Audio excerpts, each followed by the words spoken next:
अगर आपको किसी हिंदी सेंटेंस को इंग्लिश में ट्रांसलेट करने में दिक्कत होती है, आपको समझ में नहीं आता कि आखिर किस शब्द को कहां पर रखा जाए, तो फिर ये वीडियो आपके लिए ही है। हेलो बच्चों, मैं आपका गुरु इंग्लिश गुरु अमन सर आपके लिए लेकर के आ गया हूं इंग्लिश फ्रॉम जीरो इस सीरीज का वीडियो नंबर 5। और आज हम इसमें जानेंगे how to translate a Hindi sentence into English. Step by step मैं आपको सब कुछ बतलाऊंगा, पूरा वीडियो ध्यान से देखिएगा। चलिए शुरू करते हैं। तो देखिए बच्चों, आपके सामने बोर्ड में एक काफी लंबा सेंटेंस लिखा हुआ है। बच्चे लोग लंबा सेंटेंस देखकर काफी डर जाते हैं। डरने की बिल्कुल भी जरूरत नहीं है। मुझको आप बड़े ध्यान से वॉच करिएगा, फॉलो करिएगा कि मैं इसका ट्रांसलेशन कैसे करता हूं। बस स्टेप बाय स्टेप उसी तरह के लॉजिक्स आपको लगाने हैं। मैं यहीं पर आपको एक छोटी सी ट्रिक भी बतलाऊंगा कि आखिर बड़े से बड़े लंबे से लंबे सेंटेंस को आप किस तरह से आसानी से ट्रांसलेट कर लेते हो। जरा देखिए, यहाँ पर एक सेंटेंस लिखा हुआ है, जल्दी से पढ़ो और फिर मुझे बड़े ध्यान से आप सुनना कि मैं क्या कर रहा हूं। जरा देखिए यहाँ पर क्या है। डांट से बचने के लिए कल्लू प्रतिदिन स्कूल में अपनी बहन को अपना मोबाइल फोन दे देता है। कोई भी ऐसा कोई सेंटेंस रखा हो, डरने की बिल्कुल भी जरूरत नहीं है। हिंदी सेंटेंस को ध्यान से पढ़िए, पढ़ करके और ये पता लगाइए कि उस सेंटेंस में काम क्या हो रहा है। यानी आपको क्रिया ढूंढनी है। क्या? ये वाली फाइनाइट वर्ब आपको ढूंढनी है। फाइनाइट वर्ब का मतलब होता है टेंस बतलाने वाली क्रिया। कौन सी? टेंस जो क्रिया बता रही है उस क्रिया को। हाँ, वहां पर और भी कोई क्रिया हो सकती है, लेकिन आपको टेंस बताने वाली क्रिया को पहचानना होगा। और आपको छोटी सी ट्रिक भी बतलाता हूं कि हिंदी वाले सेंटेंसेस में जो टेंस बताने वाली क्रिया होती है ना, वो सेंटेंस के एंड में ही लिखी होती है। आपको वाक्य के अंतिम दो तीन शब्दों को ठीक से पढ़ना है और वहीं पर आपको पता चल जाएगा कि वहां पर उस सेंटेंस में कौन सा एक्शन हो रहा है। यहां पर देखिए, देने का काम हो रहा है। गिव, गिव मीन्स देना। यहाँ इस सेंटेंस में ये वाला काम हो रहा है। तो सबसे पहला काम आपको करना है कि उस सेंटेंस की फाइनाइट वर्ब यानी एक्शन वर्ब पे आपको पहुंचना है। ठीक है ना? जैसे ही आप वहां उस एक्शन वर्ब का पता लगा लेंगे, आपका आधा काम यहीं पर फिनिश हो जाता है। चलिए, अब इसके बाद आधा काम हम एक छोटी सी ट्रिक की मदद से कर लेते हैं। और वो छोटी सी ट्रिक क्या है भाई? इसी एक्शन वर्ड से आपको प्रश्न करने हैं। पहला प्रश्न ये करना है, दूसरा ये करना है, तीसरा ये करना है, चौथा ये करना है। इसी क्रम से आपको आते आते ये सात क्वेश्चन है। एक्चुअली ये है पहला प्रश्न, दूसरा प्रश्न ये है, ये तो क्रिया हो गई, दूसरा ये है, तीसरा ये है, और इसी तरीके से ये 7 क्वेश्चंस हैं। 7 क्वेश्चन अगर आप एक के बाद एक करते चले जाते हैं और आंसर में आपको जो मिलता है उसको आप रखते चले जाते हो, तो कितना भी बड़ा लंबा सेंटेंस क्यों ना हो, आसानी से आप उसे ट्रांसलेट कर लेंगे। हाँ, छोटी छोटी जो ग्रामेटिकल बातें हैं वो तो आपको थोड़ी आगे चल करके पता चलेंगी। तो चलिए, हमने पता लगा लिया कि यहाँ पर क्रिया क्या हो रही है। बस अब इस क्रिया से ये सारे के सारे क्वेश्चन करते चले जाते हैं। देखो भाई, देने का काम हो रहा है।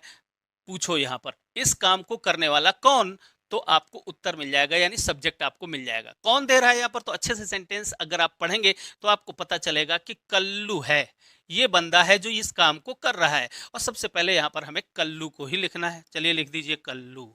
ठीक है। इसके बाद क्या करना है? इसके बाद दूसरे नंबर पर हमें उसी क्रिया को लिख देना है। तो क्रिया को हमने इसी क्रिया को यहाँ पर लिखना है। अब यहाँ पर एक खास चीज है और वह है टेंस। अगले ही वीडियो से मैं टेंस भी शुरू कर रहा हूँ। तो देखिए, यहाँ पर मैं आपको बता देता हूँ, भले ही आपको ना मालूम है, लेकिन आगे चल करके आपको सब कुछ पता चल जाएगा। देखिए, ये है सिंपल प्रेजेंट टेंस यानी प्रेजेंट इंडेफिनिट टेंस, और उसकी क्रिया होती है वर्ब की फर्स्ट फॉर्म, और अगर सब्जेक्ट सिंगुलर नंबर होता है तो उसके साथ एस या ईएस और लगा देते हैं। तो हो गया कल्लू गिव्स। राइट। अच्छा, अब आगे बढ़ते हैं और देखते हैं दूसरा क्वेश्चन क्या है? हुम, यानी किसे दे देता है। अब यहां पर देखो, कल्लू दे देता है, तो कल्लू किसे दे देता है?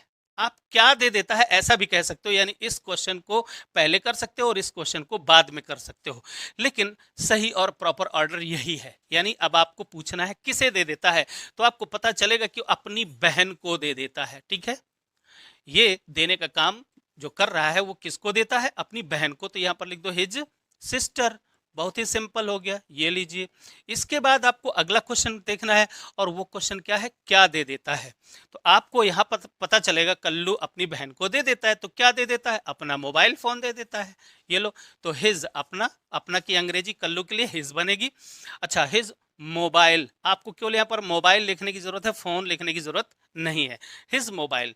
तो देखिए, सब्जेक्ट हो गया, वर्ब होगी ये, ये ऑब्जेक्ट है इनडायरेक्ट ऑब्जेक्ट और ये है डायरेक्ट ऑब्जेक्ट। अगर आप चाहें तो हिज मोबाइल पहले लिख सकते हैं और इसे बाद में लिख सकते हैं, लेकिन अगर इसे हिज सिस्टर को अगर बाद में लिखेंगे तो फिर टू लगाना पड़ेगा।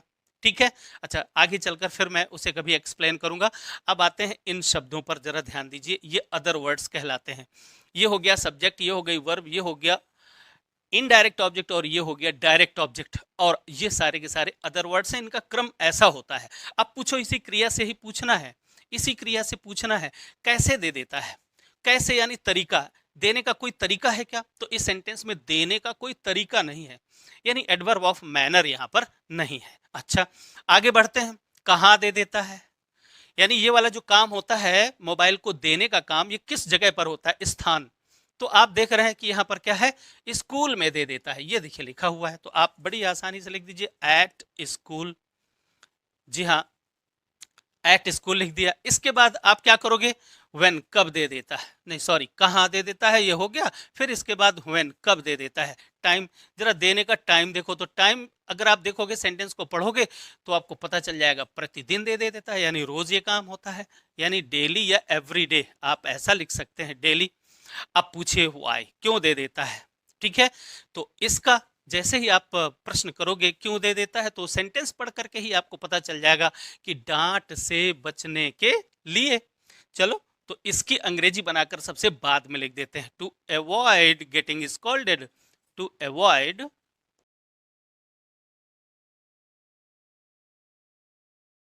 अब इस सेंटेंस को ट्रांसलेट करने के लिए और किन किन चीजों की जानकारियां आपके पास होनी चाहिए, तो वो छोटी छोटी जानकारियां आगे चलो देखिए।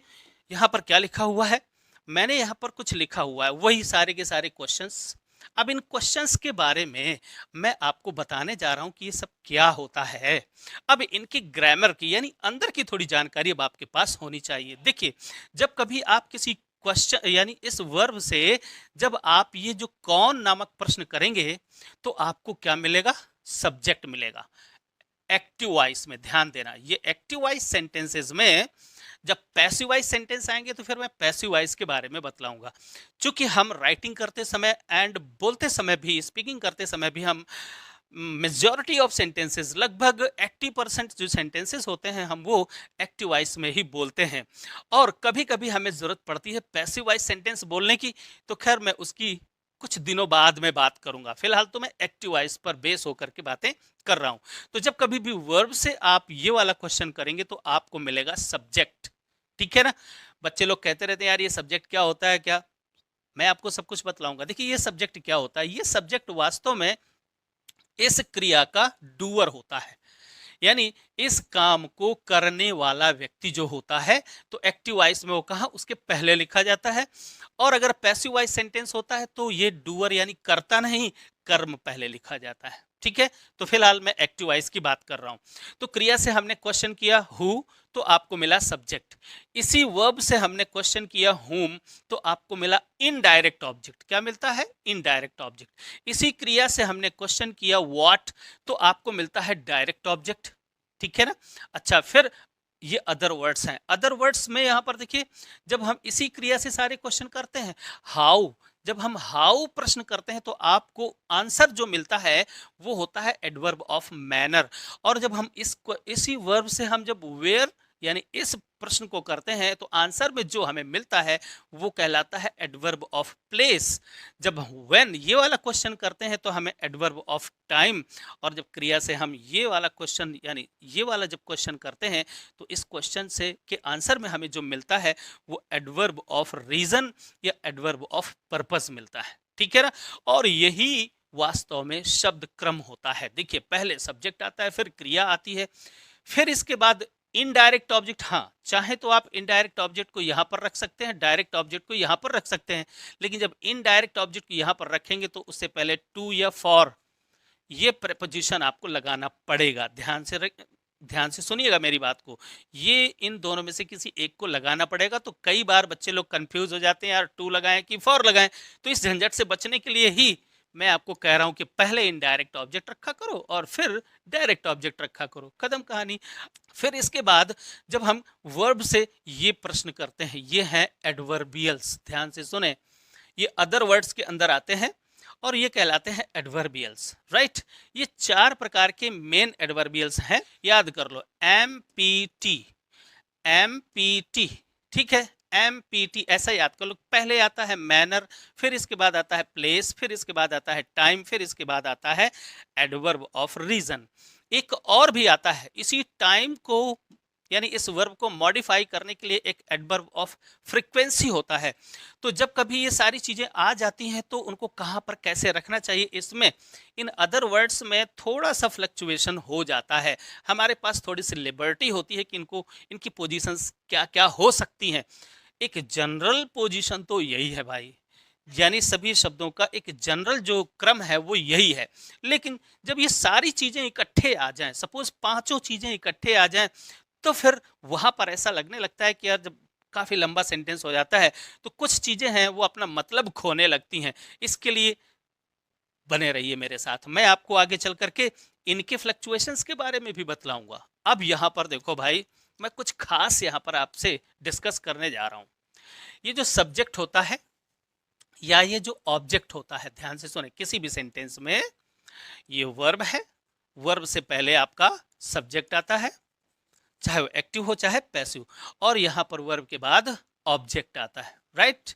अब ध्यान से सुनिए, ये जो सब्जेक्ट होता है ये नाउन होता है, यानी ये जो स्थान होता है वो नाउन के लिए ही सुरक्षित होता है। जैसे कोई एक सिंहासन होता है राजा के लिए सुरक्षित होता है, वैसे ही ये जो सब्जेक्ट का जो स्थान है वो किसके लिए, नाउन के लिए होता है। नाउन तो आप जानते हैं ना, डेफिनेशन भी आप जानते होंगे, noun is the name of any person, place, thing और इमोशन। यानी कोई नेमिंग वर्ड जो होता है इस संसार में, हम जिसको देख सकते हैं, जिसे नहीं भी देख सकते हैं, जिसके बारे में आज तक सुना है, उसको अगर किसी को नाम दिया गया है तो उसी को क्या कहते हैं, हम नाउन कहते हैं। 5 प्रकार के होते हैं, है ना। तो ये जो नाउन का स्थान होता है ये सब्जेक्ट। अच्छा, अब अगर कभी कभी नाउन नहीं होता, यहां पर कोई दूसरा शब्द होता है, तो वो जो दूसरा शब्द होगा वो क्या होगा, नाउन इक्विवेलेंट होगा, यानी नाउन के समान, यानी नाउन के बराबर ही होगा। तो ध्यान से सुनिए कि अब यहां पर कौन कौन सी चीजें हो सकती हैं, चलिए मैं आपको बता देता हूं। नाउन तो आप लोग जानते ही हैं, जैसे किसी भी व्यक्ति का नाम हो जाए, जैसे हम कह देते हैं राम श्याम, ठीक है ना। किसी व्यक्ति का नाम हो जाए, किसी वस्तु का नाम हो जाए, जैसे फैन या पेन, हम कुछ भी लिख देते हैं, ठीक है ना। किसी स्थान का नाम हो जाए, जैसे हम यहाँ पर लिख देते हैं कानपुर, लिख देते हैं मुंबई, लिख देते हैं या हॉस्पिटल लिख देते हैं, ये सारे के सारे क्या है, सब स्थानों के नाम है। बस स्टॉप लिख दिया हमने, रेलवे स्टेशन लिख दिया, ये सब क्या है, ये सब है नाउन्स, जो कि किसी न किसी स्थान का नाम है, व्यक्ति का नाम है, वस्तु का नाम है। या हम जिसे नहीं भी दे सकते, जैसे मर्सी हो गया, मर्सी मीन्स दया, ये क्या है, किसी भाव का नाम है। तो जो नेमिंग वर्ड्स होते हैं वो सब नाउन होते हैं। और किसी सेंटेंस में ये जो सब्जेक्ट होता है, ये सब्जेक्ट कौन होता है, यही नाउन होता है। अगर ये नाउन नहीं होता तो फिर नाउन के इक्विवेलेंट होंगे। तो नाउन के इक्विवेलेंट कौन कौन से हो सकते हैं, ये जानकारी आपके पास रखनी जरूरी है। नाउन के इक्विवेलेंट कोई वर्ब हो सकती है, ध्यान से सुने, कभी कभी किसी सेंटेंस में कोई वर्ब भी सब्जेक्ट के रूप में आ जाती है। तो वो वर्ब कौन सी होगी, वो वर्ब या तो इन्फिनिटिव होगा, कौन सा, इन्फिनिटिव होगा, राइट। यानी 2+ वर्ब की फर्स्ट फॉर्म, इसे हम बोलते हैं इन्फिनिटिव, ठीक है, वो कभी इन्फिनिटिव होगा। या फिर वही जेरंड भी हो सकता है, क्या हो सकता है, जेरंड भी हो सकता है।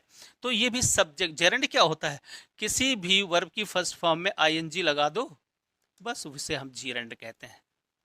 बहुत मजेदार हैं, बड़े इंपॉर्टेंट हैं, आगे चलकर जब मैं आपको एडवांस्ड इंग्लिश पढ़ाऊंगा तो इन सब के बारे में बहुत अच्छे से आपको जानने की जरूरत होती है।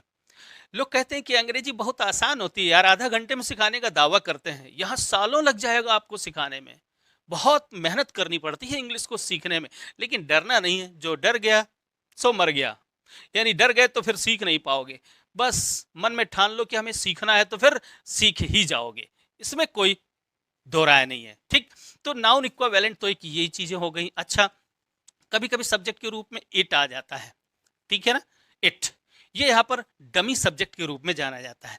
कभी कभी सब्जेक्ट के रूप में देयर भी आ जाता है, ये इंट्रोडक्टरी एडवर्ब कहलाता है, इसका वहां पर कोई मतलब होता नहीं है। असल में जो सेंटेंस का सब्जेक्ट लिखा होता है इनके बाद में लिखा होता है।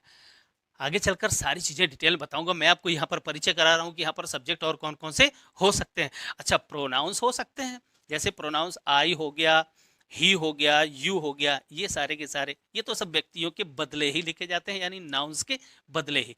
तो इतनी चीजें और भी हो सकती हैं जो किसी सेंटेंस का सब्जेक्ट बन सकती हैं या ऑब्जेक्ट भी बन सकती हैं। ध्यान से सुनिए, ये केवल सब्जेक्ट के लिए नहीं है बल्कि ऑब्जेक्ट के लिए भी है। अब ये जो सब्जेक्ट या ऑब्जेक्ट के रूप में जो नाउन जो आता है, इस नाउन के बारे में थोड़ी सी जानकारी आपके पास और होने चाहिए ताकि ट्रांसलेशन आप बड़ी आसानी से बना पाओ। देखो भाई, किसी भी सेंटेंस में जो हम क्रिया रखते हैं उस क्रिया से पहले जो नाउन होता है या बाद में जो नाउन आता है, ये नाउन हो सकता है और ये नाउन हो सकता है, ठीक है ना। नाउन कहीं भी हो सकता है, सेंटेंस में कहीं भी हो सकता है। जहां कहीं भी वो नाउन होगा तो हो सकता है कि वो कहीं कहीं पर अकेला हो, बिल्कुल कोई दिक्कत नहीं है, अकेला है तो कोई प्रॉब्लम ही नहीं है। लेकिन अक्सर होता यह है कि ये जो नाउन होता है अपने मॉडिफायर्स के साथ में आता है। अब ये मॉडिफायर्स क्या होते हैं भाई? मॉडिफायर्स मतलब उस नाउन यानी उस व्यक्ति वस्तु के बारे में कुछ और अतिरिक्त जानकारी देने वाले जो शब्द होते हैं उन्हें हम मॉडिफायर्स कहते हैं। अब ये मॉडिफायर्स कौन कौन से हो सकते हैं? तो नंबर एक जो मॉडिफायर हुआ वो हुआ डिटरमाइनर। दूसरे को हम कहते हैं एडजेक्टिव। एक शब्द होता है जब इस नाउन के बारे में कुछ और अच्छी या बुरी बात बतलाता है तो वो एडजेक्टिव कहलाता है। और एक और मॉडिफायर होता है जिसे हम बोलते हैं एडजेक्टिव फ्रेज। अभी और भी होते हैं लेकिन बेसिक लेवल पर इन तीन को जानिए। अभी मैं सब कुछ आपको बता दूंगा तो आपका दिमाग फटने लग जाएगा, इसलिए मैं आपको बता रहा हूं बेसिक लेवल पर छोटी छोटी और बड़ी महत्वपूर्ण जानकारियां जो बच्चे लोग नहीं जानते हैं, इंटरमीडिएट में पढ़ रहे हैं बट वो जानते नहीं यार, उनको कहाँ रखा जाता है। तो देखो भाई, जहां कहीं भी नाउन हो, चाहे वो सब्जेक्टिव केस में हो या ऑब्जेक्टिव केस में हो, कहीं भी हो, क्रिया से पहले सब्जेक्टिव केस कहलाता है और वर्ब के बाद में इसको ऑब्जेक्टिव केस। वो कहीं पर भी हो उसी के साथ में सारे के सारे मॉडिफायर्स उसी के साथ में होंगे। अगर ये यहां पर है तो इसी के साथ ये सारे के सारे आएंगे, अगर ये यहां पर है तो इसी के साथ साथ ये सारे आएंगे, या जितने भी होंगे। एक होगा तो इसी के साथ होगा, दो भी होगा तो इसी के साथ होगा और तीसरा भी होगा तो इसी के साथ में होगा। लेकिन इनका क्रम क्या होगा? अच्छा ये जान लो पहले। डिटरमाइनर्स कुछ इस तरह के दिखने वाले शब्द होते हैं, उसमें सारे के सारे आर्टिकल्स आ जाते हैं, ठीक, ए एन और द। फिर इसके बाद ये पॉजेसिव एडजेक्टिव्स कहलाते हैं, ये भी आ जाते हैं सारे के सारे, ठीक है ना। जैसे 1 2 3 यानी नंबर्स आ जाते हैं, ठीक। और भी कई प्रकार के डिटरमिनर्स होते हैं। धीरे धीरे धीरे करके आपको सब कुछ पता चल जाएगा। एडजेक्टिव्स भाई क्या होते हैं? किसी नाउन के बारे में विशेषता बताने वाला शब्द, यानी नाउन के बारे में कुछ और अतिरिक्त जानकारी देगा, कुछ अच्छी या कुछ बुरी बातें आपको बतलाएगा। तो इस प्रकार के वो शब्द होते हैं, जरा देख लीजिए, है ना। Good, bad, beautiful, strong, weak, lovely, ये सब क्या है? इसके बारे में कुछ और अतिरिक्त जानकारी देने वाले, विशेषता बताने वाले, ठीक है। अच्छा ये एडजेक्टिव फ्रेज क्या होता है? कुछ इस तरीके के दो या दो से अधिक शब्दों का एक समूह जिसमें कोई सब्जेक्ट और वर्ब नहीं होती है। ध्यान से सुने, दो या दो से अधिक शब्दों का एक समूह जिसमें कोई सब्जेक्ट वर्ब कॉम्बिनेशन नहीं होता, ठीक। तो वो सब दो या दो से अधिक शब्द होते हैं, वो मिलकर मिले जुले रूप में वास्तव में उस नाउन के बारे में एक और जानकारी देते हैं, ठीक है ना। उसे हम एडजेक्टिव फ्रेज, चूंकि वो फ्रेज होता है, दो या दो से अधिक शब्द होते हैं और वो नाउन के बारे में बताता है, इसलिए उसे हम कह देते हैं एडजेक्टिव फ्रेज। तो इनको पहचानना होता है। जैसे ऑन द टेबल, कोई वस्तु है ऑन द टेबल, जैसे कह दिया जाए the pain on the table, यानी पेन, वो पेन जो टेबल पर है, तो टेबल पर रखा हुआ पेन है। तो ये जो फ्रेज है ये पेन के बारे में बतला रहा है कि पेन कहां पर है, ठीक है। इसी तरीके के जो फ्रेजेस होते हैं तो उनको हम एडजेक्टिव फ्रेज कहते हैं। अब समस्या यह है कि अगर ये नाउन सेंटेंस में कहीं आ रहा है, सपोज यहां आ रहा है, तो फिर क्या होगा?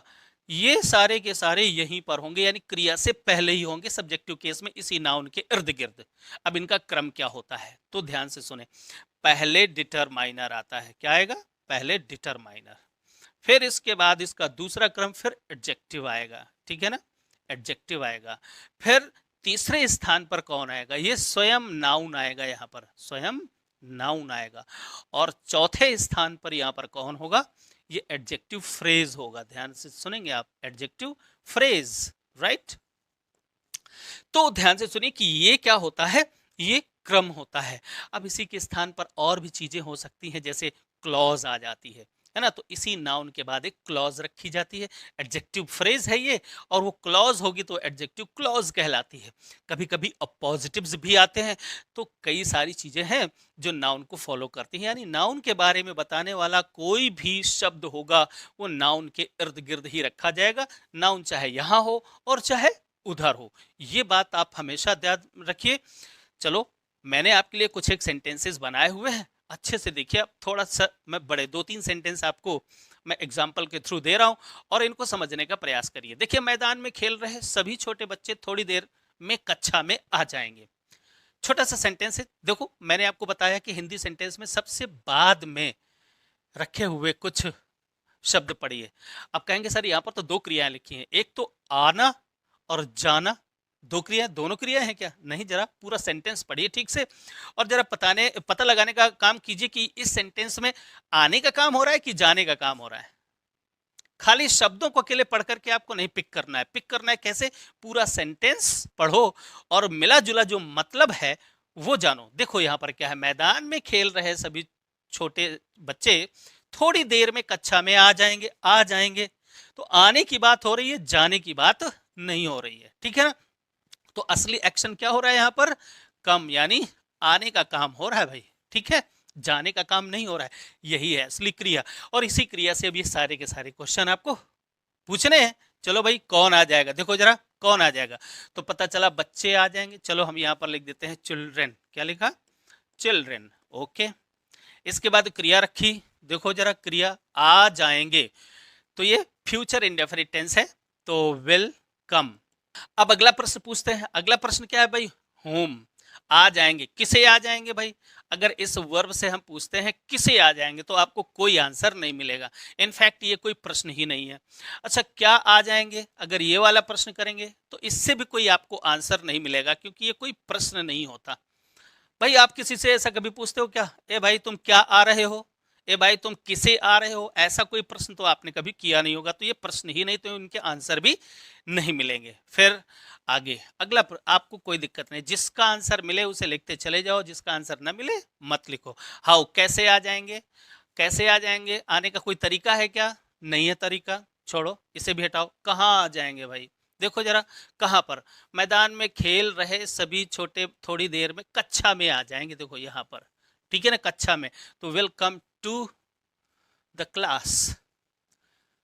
कम टू द क्लास। चलिए आगे बढ़ते हैं। देखो जरा यहाँ पर क्या है? व्हेन। तो कब आ जाएंगे भाई? थोड़ी देर में। आप यहाँ पर देखिए, थोड़ी देर में, ठीक है। तो थोड़ी देर में के लिए आप लगा देंगे इन अ लिटिल व्हाइल। अब अगला क्वेश्चन है, क्यों आ जाएंगे? तो क्यों का मतलब कारण। तो यहाँ पर कारण तो कुछ लिखा नहीं है। अब जरा देखो यहाँ पर कुछ बचा क्या? जी हाँ, यहाँ पर आप देखेंगे तो इतना हिस्सा तो बच ही गया है। अब ये क्या है भाई? इन शब्दों में से क्या है? तो आप देखेंगे अच्छे से कि इन शब्दों में से ये कुछ नहीं है। ये वास्तव में इस चिल्ड्रन को मॉडिफाई करने वाले, वही जो मैं पिछली स्लाइड में आपको बतला रहा था, ये मॉडिफायर्स हैं। Determiner, adjective and adjective phrase, यही आपको यहाँ पर देखने को मिलेंगे। तो देखिए जरा यहाँ पर, हम इसी चिल्ड्रन के मॉडिफायर्स यानी ये बच्चों के बारे में ही ये पूरी जानकारी है, ठीक है ना। बच्चे, कैसे बच्चे? छोटे बच्चे। कितने बच्चे? सभी बच्चे। ये डिटरमाइनर है। बच्चे कितने, कैसे हैं? छोटे हैं, तो ये एडजेक्टिव है। और एक और जानकारी है, मैदान में खेल रहे, तो ये क्या हो गया? ये एडजेक्टिव फ्रेज हो गया, राइट। बस आपको क्रम मैंने आपको बतलाया। सबसे पहले क्या बतलाया? पहले आप डिटरमाइनर लिखिए। तो डिटरमाइनर क्या है? ऑल, ठीक है ना, ऑल डिटरमाइनर हो गया। छोटे बच्चे, तो ऑल, और जब कभी हम पूरे ग्रुप को जब हम संकेत करते हैं तो वहां पर फिर हमें द भी लगाना पड़ता है, क्योंकि हम यहाँ पर बच्चों को स्पेसिफाई कर रहे हैं। सो ऑल द स्मॉल, ध्यान से सुने, ऑल द स्मॉल, या लिटिल भी लगा सकते हो, स्मॉल चिल्ड्रन, ये हो गया। देखो ये डिटरमाइनर्स हो गए दोनों। ये क्या हो गया? ये इस चिल्ड्रन की विशेषता बतलाने वाला है, यानी एडजेक्टिव हो गया। और इस चिल्ड्रन के बाद में हमको रखना होगा ये एडजेक्टिव फ्रेज, यानी मैदान में खेल रहे। सो प्लेइंग इन द फील्ड, ये लीजिए, ये इतना बड़ा आपका सब्जेक्ट है।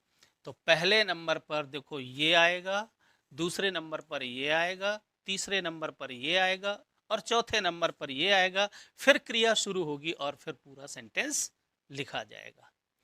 और भी कुछ मैंने एग्जाम्पल्स आपके लिए रख छोड़े हैं, चलिए जरा आगे बढ़ते हैं, देखते हैं। अब ये देखिए, आपके लिए मैंने एक काफी लंबा सेंटेंस लिखा है, डरने की फिर भी जरूरत नहीं है। आपको इन्हीं सारे के सारे शब्दों को क्रम से लिखते चले जाना है, क्वेश्चन करना है, क्रिया को ढूंढना है, क्वेश्चन करना है और आसानी के साथ ट्रांसलेट कर देना है। चलो सबसे पहले इसी क्रिया को ढूंढते हैं भाई। और आपको बताया, नहीं दी, हिंदी के सेंटेंस जो भी होते हैं उनमें लास्ट के एक दो जो शब्द होते हैं वही क्रिया होती है, आपको बार बार बता चुका हूं। तो यहाँ पर देखिए, देने का काम हो रहा है, यानी गिव, देने का काम हो रहा है। अब ये देने का काम हो रहा है, प्रश्न पूछते चले जाओ भाई, देने वाला कौन? तो सेंटेंस को अगर अच्छे से पढ़ोगे तो लड़के, लड़के यहाँ पर अगर आप ठीक से पढ़ोगे तो यहाँ पर बहुवचन में नहीं है, यानी सिंगुलर नंबर में ही है। नीली जैकेट पहने हुए उस लंबे लड़के ने, तो उस लंबे लड़के ने मतलब एक लड़का है, यहाँ पर बहुत सारे ज्यादा लड़के नहीं हैं। तो आप देखो, इस लड़के के बारे में बताने वाले ये सारे के सारे वही मॉडिफायर्स हैं, इसी लड़के के इर्द गिर्द रखे जाएंगे। चलिए मैं फटाफट लिख देता हूं यहां पर।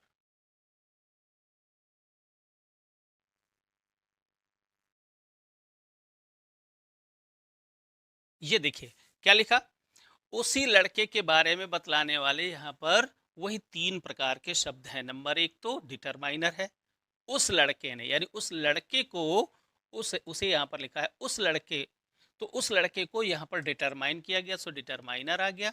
ठीक है, वो लड़का कैसा है? लंबा है, एडजेक्टिव है, तो एडजेक्टिव को पहले रखा। ठीक है, अब वो लड़के के बारे में एक और जानकारी है, क्या जानकारी? कि वो लड़का नीली जैकेट पहने हुए है, तो वेयरिंग, पहने हुए, वेयरिंग ऐसे कर देते हैं। या अगर आप ये नहीं भी लिखना चाहते हैं तो इन ए ब्लू शर्ट या ब्लू जैकेट, इन भी लगा सकते हैं। तो इन का मतलब वही हो गया, नीली जैकेट में वह लंबा लड़का है ना। तो कुछ ऐसा भी लिख सकते हैं, अगर आप ऐसा लिखना चाहें तो ऐसे भी लिख सकते हैं।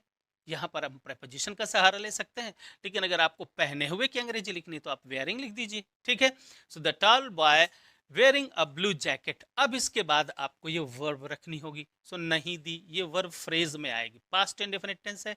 आपको डिड लगाना पड़ेगा, फिर नॉट रखना पड़ेगा और फिर मेन वर्ब, यानी वर्ब की first form, did not give. Right, अब आगे होम किसे दे दी भाई? देखो यहाँ पर देने का काम हो रहा है, तो ये किसको दिया जा रहा है? तो अच्छे से आप देखेंगे तो अपने मित्र को, अपने मित्र को, यानी मित्र को दे रहा है वो। तो did not give his friend, अपने मित्र को नहीं दी। ठीक है, अब अगला प्रश्न पूछो, क्या नहीं दी भाई? तो अपनी किताब नहीं दी, हिज बुक। यहां पर क्या होगा? हिज बुक, अपनी किताब नहीं दी।